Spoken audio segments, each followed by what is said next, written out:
Welcome to the Connect Conversations, styled by Infinite Gents Grooming. 25% off your haircut, your first haircut, when booking with the Booksy app. Today, we're going to be chatting women's football, and I'm delighted to be joined by my good friend, Jenna Clark. Hi, How are we? thanks for having me on. Yeah, I'm good. It's good to be here. Absolute pleasure to have you on. Thank you for taking the time today to come in and chat you and obviously having to do with women's football and your journey. So, talk to me. Let's go right back to the start. Did you always know you were going to be a professional footballer? Probably not. In all honesty, I think when I was younger, wasn't too many girls playing football that I sort of knew of. So for me, it was just about like the love of the game, the love of the sport. So yeah, I just played football And for as long as I did can that remember. start at school? No, probably not. My brother sort of played like just with his friends, and then I think I was probably trying to follow him about and do what he was doing. So I think that's kind of how I fell into it. Yeah, I remember when I was at school, girls playing football, back then you always like, oh, she's playing football. And it was always kind of seemed to be, oh, she's playing football. And it was like almost like a weird thing. But see now, you just think, why was that sort of the thinking back then? It's almost weird to think about. When you were at school and then you obviously started playing, so just after that, was that when the journey began for you? Where did it kind of kick off? Was there a specific moment? Yeah, well, I played like with my local boys team from like all low as 5 aside, 7 asides up to 11 asides. So yeah, as I say, it was just kind of always enjoying it. And yeah, as you say, women playing football or girls playing football when you were younger, it wasn't really a thing. Like I didn't know. I was the only girl in my sort of like local area that played it. So yeah, of course it was a bit strange to see, but I think now that's completely changed. Did you feel any pressure? I don't, not that I remember. I don't think so. I think when you're Do you just know a that kid, you influence don't that really other think people about be it. like, why is she playing if you like? I had a good like group around me, and the people that I played football with were like really supportive and stuff. And that was like my main group of friends. Was we went to school together, we played football together. So I think yeah, I probably had a good network that made me not really think about that. And we'll obviously get right into the story in a wee bit, but was it tough growing up? And obviously, as you started to get into football more, was that tough growing up as a girl, then trying to be this like footballer, going to be a footballer in Scotland? I was probably shielded from it a little bit with how good the people were around me. We did play some teams, or we were at certain football tournaments, or you're maybe playing against other teams and beating them, and they're not liking the fact that our team's got a girl on the team. And there's probably a few comments here and there, but honestly, none that You just walk out. yeah, I've not none that I can remember and think of. So yeah, it must have been just who I had around me that was good. So as you were growing up, what who was your support network then? Was it mainly family, or was there a lot of people around that? Yeah, definitely family's a massive one. Not even just on the pitch stuff, but obviously getting to the pitch, getting to training, it was like almost every day of the week. So yeah, that sense family. But I think yeah, the group that I played football with, we were all really close growing up. So I think that helped a lot. Yeah, and obviously, did your journey start? So obviously, played for Glasgow City. Is that where your journey properly started, or was it slightly before that? And how did you get into? How did Glasgow City start? How did that? How did you get into Glasgow? Yeah, so I joined Glasgow City when I was 16 and signed my first kind of like contract at 18. So I say in terms of like the women's game, they sort of brought me into it and developed me a little bit more on that side, and I sort of grew into my game a bit there with the ages that I was there. Um, so yeah, I think they were pretty helpful with that, I think. And how did the start of your journey? Who was there? Who was the main people that helped you? Was there any specific people, or was it just everybody as a collective? I'd say collective's probably a big word for it. As I said about family, I think I couldn't have, it's cliche, but you can't really get anywhere without your family. They are doing the driving, and we stayed like a bit further out from like Glasgow, which is where I played football. So it's, every day I was coming back from school, put on some food, mum or dad come back from work, take me to the football, and it was like, I think, yeah, more or less every night of the week. So yeah, they've been massive help for me, and even my brother, like, he probably supports me in a way that he probably doesn't realise as well. Yeah, it's really nice to hear. And when you're a young boy, a young girl, I think you always get asked the question, "What's your dream job? What do you want to do when you're older?" A lot of people probably do say, "I want to be a pro footballer. I want to play football. I want to play for my country." You haven't achieved that. It's massive. What was if you like the moment when you realised I'm going to this is going to be my job. That's what I'm going to do. What was the specific moment? Probably when, I signed first, like, couple of contracts, it wasn't like my first one wasn't great money. I was still working obviously with you. I was working here. Um, but then obviously that sort of progressed and you saw the game around you growing as well, so you could see there was a sort of a better pathway for that as well. So yeah, it was never really a specific moment. I think just the way the time sort of changed with me and like with everyone else in the game probably helped with that. Yeah, and that gave you massive confidence. So talk us through your favourite goal at Glasgow City then. Is there a standout goal? Um, there's probably a few that I've enjoyed. My standout one was probably I can't remember what season it was. Maybe my last season or the season before. It's a wee while ago now, but um, we were playing against Motherwell away, and they can be quite a difficult team to like break down.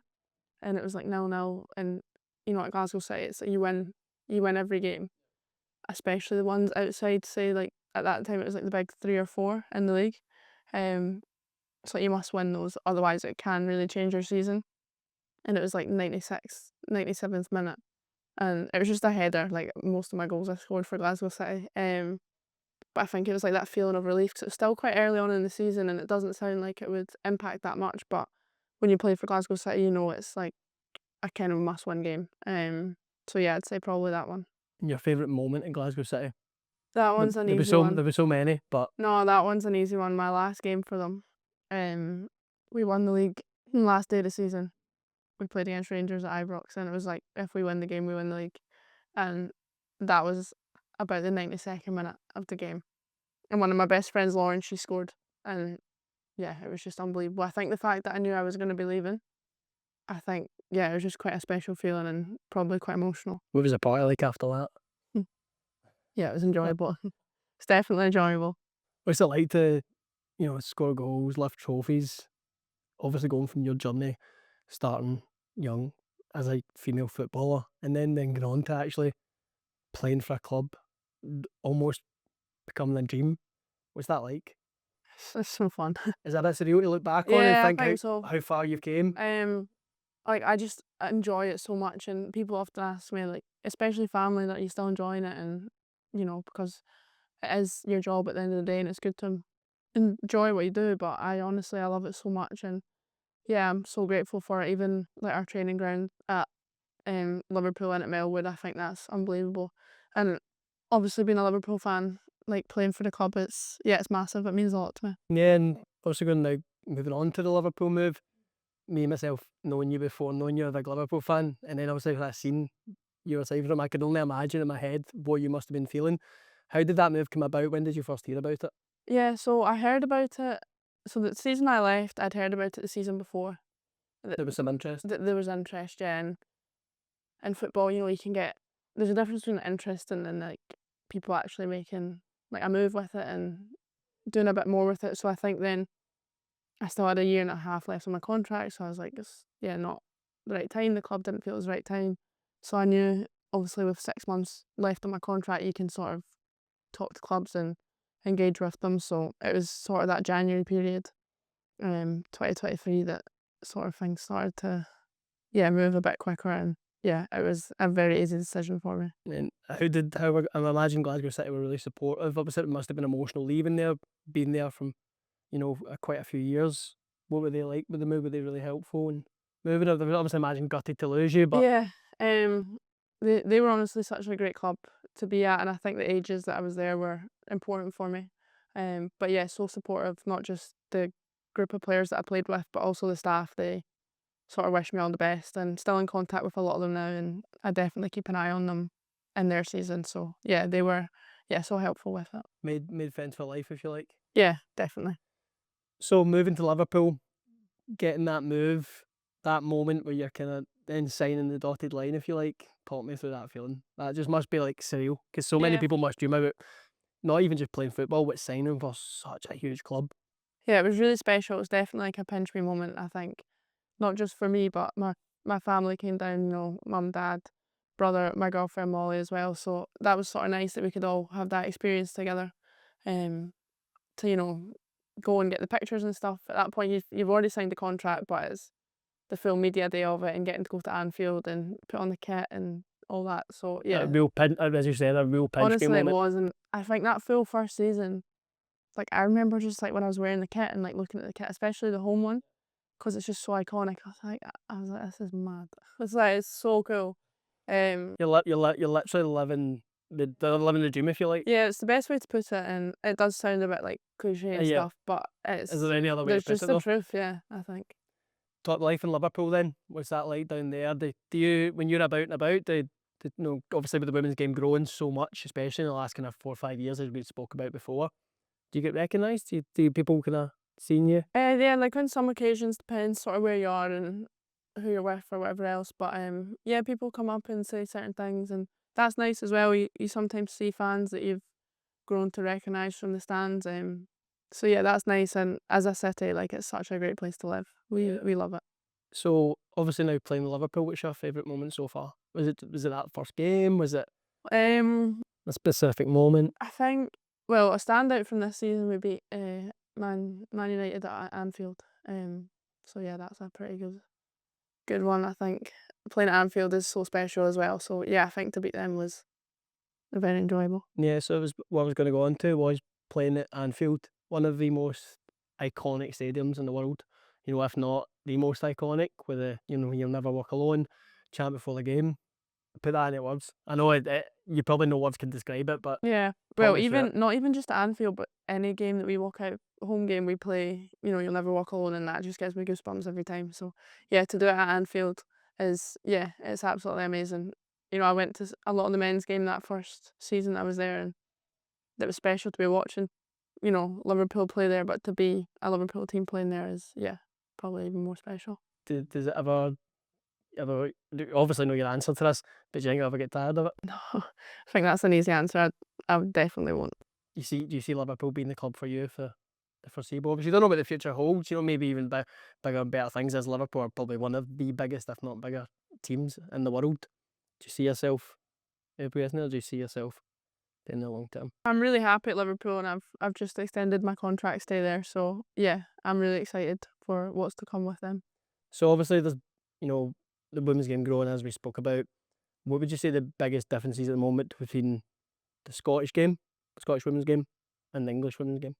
I think the biggest thing, and we've probably seen it over the past 5, 10 years, is investment, and I think everything comes off the back of that investment, whether that's investing in playing at the men's stadiums to bring in more fans, or just investment in training facilities, what's available for the players. I think that's still probably the biggest factor. I think if there's more investment in the women's game in Scotland, then it will only grow at a quicker rate. So I think the league in England just did that at an earlier stage, and obviously the clubs in England do have more money, both with the men and women's sides. So yeah, I think that's been a big aspect. But the women's game in Scotland is getting a lot stronger, I think. Yeah, I think I've noticed that myself. Listen, I'm going to sit and lie here and say, I've watched it for years and years. It's not something I have watched, but actually over the past 2 seasons, I find myself actually been drawn in more now. Obviously with Sky Sports now showing more of the women's game, especially in Scotland, I actually find myself being more drawn to watching those games personally. And you watch it now and you think, why have I never watched this before? But you see the development with as you say, the investment, increasing. You see it massively with the technique. Everything's actually improving overall. And you can see that the investment, obviously the investment in the game, then investment in the training time, they're actually then training more, and then see the development in the game. And more people are, recognise it and actually going, no, no, you need to take that seriously. It's like, some people might have seen it as a joke before. It's not a joke anymore. Yeah, and I think you've definitely seen, like, don't get me wrong, you've seen a lot of more investment in the women's game in Scotland, and a lot more people are taking time to watch it. There's more, like, viewage of it, coverage of it on, as you say, Sky Sports. I think that has drawn people into it, and even the past few seasons, I think the excitement, especially when it splits and it goes towards the end of the season, top and bottom is a bit more equal. So, like, even if you're looking at who's winning the league or who's going down, it's been an exciting watch. So yeah, I think people are probably in the same boat as you with that. Yeah, and imagine you keep up with the Scottish game with your old club Glasgow City. Obviously this season wasn't to be their season, but I watched that title decider between Rangers and Hibs at the end of the season. I don't know if you watched the game personally, but the excitement around it, and you see the girls at the end of the game, and Hibs had won. You'd see them celebrating and see them think, 'cause obviously Hibs, I don't think they'd won it, but to see them win it and then the first trophy and the girls all celebrating, and the fans as well, the friends, family there. and it's really nice to watch the almost natural development, if you like, of the game. I think it's really cool, and obviously more people are attending the games now. In the season 23-24, 1 million people plus attended games in the WSL, so that's the league Liverpool's in, and then 60,000 obviously attended the Arsenal v Chelsea game. How does that make you feel as a player? More people attending the games, and obviously you've seen it through your development from Glasgow City to Liverpool. Smaller crowds now becoming massive crowds. How does that feel as a player? It's just so nice to see, and I think it's probably been a long time coming. I remember my first game with Liverpool, that was probably another standout one, was we played Arsenal away at the Emirates. And at that point they were selling out the stadium and they'd been doing that. So to play like my first game for them in front of a sold out Emirates was so special, especially going from the Scottish game where the crowds, you're not hitting anywhere near that level of crowds. And I think the fact that teams like Arsenal are doing that week in, week out is amazing to see, and I think the other teams might take them a bit longer, but I think they'll catch up with that, and as a player that's all you want. Yeah, obviously you as the model professional that you are, how's it been dealing with big crowds? Because with big crowds comes more eyes on you, more pressure. How does Jenna Clark handle that?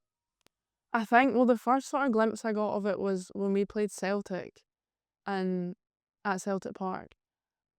And it might not have been as big a crowd as say when we played against Emirates, but the noise from the Celtic fans. And that was kind of like not a title decider, but it was towards the end of the season, Yeah, and it's like a crucial game. yeah, crucial game, and the noise from the Celtic fans, in all fairness to them, was like a lot. And I think that was the first sort of intense volume I'd say I'd had in like the women's football. So yeah, I think it's, you play it, you enjoy it, and we train week in, week out for these games. So I think in terms of pressure, it's not something it's not really something I feel affected by too much. Yeah, and obviously a lot of people still massively disrespect the women's game. It's not as fast, or what do you say to people that still kind of disrespect it, if you like, and still not taking it seriously? I think it's a difficult one. Like for me, if you don't want to watch women's football, no one's forcing you to watch it. But then you get the people that comment on it, and it's like if you don't like the game, don't comment on it. If you've got nothing nice to say, don't Yeah, say anything. yeah, Yeah. it's kind of like that. But it is a different game from the men's game, So I think if you want to watch women's football and invest in that, then do it. It's a good watch, and you can see that tournaments are getting exciting, and league deciders are getting exciting. So yeah, I think people are missing out, but obviously I'm not one to tell people where No, to as, watch I- their as I football. said to you, a few years back, I couldn't sit here and truthfully say, yeah, I watch women's football. I can now say to you, I do. Do you still get people that underestimate it? Yeah, Or yeah, you're definitely. always going to have that? Well, I think it's even in, maybe not underestimating the men's game, but you get people that are going to hate on both the men's and the women's game, in different ways. So I think it's good to see the crowds are growing, and especially you're seeing a lot of younger crowds coming through. So you'd like to think that maybe in the next 10, 20 years of the women's game, when these people are growing up and then they're bringing their kids, and it just sort of, that'll grow the game even more. So You're getting almost that slightly, you'll get the same crowd, but you're getting different crowd, and you're probably going to find that you're inspiring a whole new generation of younger girls to put a ball at their feet and start playing. Because when I was at school, when you were at school, it was almost seen as weird for the girl to be playing football. Not now. If a girl's playing football, it's not seen as weird. I personally don't like that backwards way of thinking of, why is she playing football? I didn't notice it when I was at school. Obviously at the moment I didn't notice it, but when you look back and go, no, why did I think that was a weird thing? Because it's such a backwards way of thinking. Obviously, evolution and development is a natural thing in life. Let's go, let's take it to Scotland, your country, your nation, your first cap for Scotland. How did you find out about it? Did you get a wee phone call the week before, or how did it come about? so there was a camp on, and a player got injured, and basically when someone gets injured they call in someone else. So we were just driving, and then my phone started ringing, and obviously didn't recognise the number, and I picked it up, and it was Pedro on the phone, Scotland manager at the time, and I was just, yeah, I was probably in a little bit of shock. Um, he was saying, "I want you to come in, you can come in tonight," and I remember just going straight home, and I was like, Pedro just phoned me, and my mum was like, "Oh, you're joking." And I was like, "No, he did." I was like, "I need to go into camp, you need to take me to Edinburgh, like tonight, because that's where like the base is." Um, So yeah, that was the first call up, and then I got my first cap at the end of that camp. So we played at Hampden on the Tuesday night, and yeah, I came on. I'm not too sure what minute it was, but it was a pretty special moment. Um, yeah, it'll be a moment that I'll never forget. Again, a pinch me moment, if you like. Yeah, I probably couldn't have dreamed of a better debut. Yeah, it was something so special. Surreal. And then obviously at Hampden, that playing at that, you played at Anfield, playing at Hampden. What's that like? Yeah, it's amazing. It's so incredible, and I'm pretty sure that was the first game the women's team had played at Hampden since the World Cup send-off game. Um, and yeah, it was so good. I scored on my debut, and that was just so special. Like, I don't know, I can't explain it. Like the crowd and my family being there, and yeah, the fact it was from like our country, it was so special. I know how I felt when I'd seen it, when I seen you score. From my point of view, you're not pure close and spend loads of time together, but as a friend, if you like, I was on it over the moon for you. I was buzzing for you because I know how much work you put in your life to get to there. Working in here alongside training, doing a part-time job, and then getting to a point where you're actually scoring for your country. That's mad. And again, it's something a load of kids dream about. They always say, "I want to score for my country." You going out and actually doing that, like it's incredible. Is it still you look back and go, did that actually happen? Yeah, it's really special. My dad got me my shirt framed from that game, so I think whenever I see that, it's also sort of a nice reminder of that moment. Yeah, what's the dream of the Scotland shirt, or is representing your country, is that the dream itself? What's the goal? Yeah, definitely that is, a dream that I get to live, often, and hopefully live it many more times, but definitely get to a major tournament. The next one is the World Cup in 2027, so that's the target. What would captaining your country mean to you if that opportunity ever came about? Yeah, probably that would be. Can't put any words really. Yeah, I don't actually know what to say to that. But I think for me, just being a part of the Scotland team and being a role model for the younger girls to look up to, and kind of already having that leadership role, we all sort of do it as, leading the life of a professional athlete and showing, people that is, a career for women in football. Do you see yourself going into a more mentor role for younger girls in the game? It's definitely something that interests me. I think maybe not consciously every day, but I think the way I like to live in terms of off the pitch as well, I think it's quite structured, and I like all that. And you know, seeing young girls play football is amazing. I think, you look at even our academy at Liverpool, you look at Glasgow City Academy, the amount of girls that are joining them, and even summer programs and stuff. It's went up. Is it really nice to see from your perspective? Obviously, when you were growing up, that was not. I imagine it wasn't as popular now, but seeing all these girls coming up, and obviously they can then ask you because you're drawing your experiences and helping them. And put that into words for me in terms of how that makes you feel when somebody comes up and asks you maybe a question about women's football. It's just, yeah, it's really nice. I think for them to be able to have someone to ask those questions to. When I was growing up, as we've spoken about, I wouldn't know who to go to ask those questions that are maybe in a position that I'd like to get to. So I think that that's available is, yeah, it's pretty cool, I think. Who's the hardest opponent you faced in your career so far? Um, like a player or a team? Player. Let's go with player and team. So start off with a player, and then we'll go with a Player team. probably as like directly up against Bunny Shaw at Man City. She's just an absolute powerhouse. Like, can score from probably anywhere in the pitch. And then team.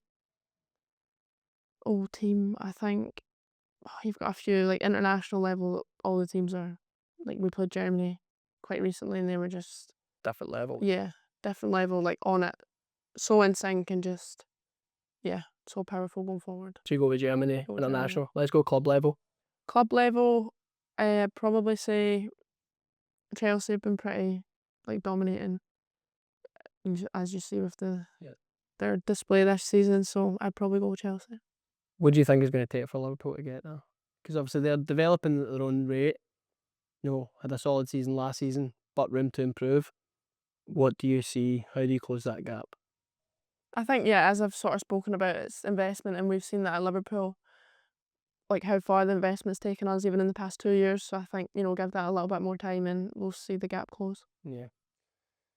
What's Jenna Clark's pre-match ritual? Do you have one? Have you I've built got one over nothing the years? exciting, nothing exciting. I think I'm pretty like relaxed and stuff before the game because it's what you do every week. I think if I wasn't training at a level and then got asked to play a game, I'd probably be panicking. So I think, yeah, it's just that's the most enjoyable time of the week, I think. Do you have a specific song you like to play? A A specific meal song. you like to eat every? Song's hard because like if you're like we just have the speaker on, so you're not always picking them. But Are you a DJ? no, I'm not DJ. Do you have a set DJ in the changing room? At Liverpool it was Taylor Hines. Okay. Does she Um have a good taste? I suppose you yeah, can't say. no, You she can't. does. She changes it off a lot of the time and sort of plays it for anyone that like everyone, I guess. But um yeah, nothing. It depends, I think. Yeah. Who's the funniest player you've ever played with? And I mean Funny to be player. in the changing room around. I'm actually throwing a Um couple of questions at you here, you yeah. know. Change room. Well, currently at Liverpool, I'm really close with Lucy Parry. Like, she's just so funny. And yeah, just a little bit silly, so I'd go with her. Okay. Your dream five-a-side team. Now this can be both obviously past and present players in any game. So give me your dream five-a-side team. Dream five side. Without yourself, Um, you're not allowed to win it. okay. Dream five side, let me think. In goals, I'll put T Micah. Played with her just last season at Liverpool. Uh, I'll put in. Oh, what defender am I putting in? Oh, it's hard. That's dream five side. Maybe Millie Bright. I feel Okay. like she's a unit, so I'll go with her. Midfielders, I'm gonna put Caroline Weir and Cuthbert because play with them at Scotland and they're both just absolute dream to play with. Yeah, unbelievable. One more Yeah, you get striker. your striker I up will top. Bunny Shaw because she's Body the Shaw. hardest player played against. Yeah. Cool. So in terms of advice, if you had to go back in time, younger version of you, what advice would you give yourself? Probably just to keep like working hard and sticking at it. I think when you're young, if you like work hard, but yeah, it's hard because you need to enjoy it at the same time. I was fortunate enough that I enjoyed it and I enjoyed training that often and Yeah. I'm working hard. So I think just to keep doing that and sort of reap the rewards. Cool. Listen, I really appreciate your time today coming on. Take the time. I'm sure everybody's going to really enjoy listening. And listen, good luck for the future. Good luck for next season. Thank you very And much. go on the Reds. Thank you. Take care, man. Thank you.